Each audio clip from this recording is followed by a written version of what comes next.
বাংলাদেশ সীমান্তে কাঁটাতারের বেড়ার সঙ্গে কাচের বোতল ঝুলিয়ে দিয়েছে ভারতের সীমান্তরক্ষা বাহিনী।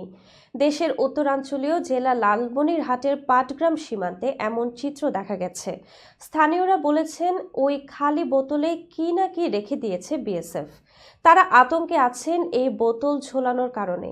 স্থানীয় সূত্র জানিয়েছে, গত বুধবার দুপুরের দিকে ভারতের কোচবিহার জেলার বিএসএফ শিবির থেকে কয়েকজন সীমান্তরক্ষী কাঁটাতারের বেড়ায় ওই খালি কাচের বোতলগুলো ঝুলিয়ে দিয়ে যায়। শুধু পাটগ্রাম সীমান্তে কাঁটাতারের বেড়ায় বোতল ঝুলানো হয়নি।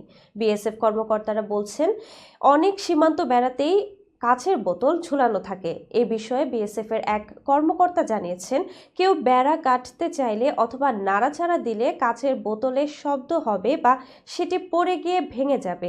সেই শব্দে কাছাকাছি থাকা বিএসএফ প্রহরী সজাগ হয়ে যেতে পারবেন। এজন্য এরকম একটা ব্যবস্থা। দিনের বেলার থেকেও রাতের অন্ধকারে প্রহরীদের সজাগ করার জন্য বেশ কার্যকর এটি। তবে ৫১ বিজিবি অধিনায়ক লেফটেন্যান্ট কর্নেল সেলিম আল দিনকে উদ্ধৃত করে বাংলাদেশের কয়েকটি সংবাদ মাধ্যমে লেখা হয়েছে যে এটি নতুন কোনো স্থাপনা নয়, বেড়াটির সুরক্ষার জন্যই তারা বোতল ঝুলিয়েছে।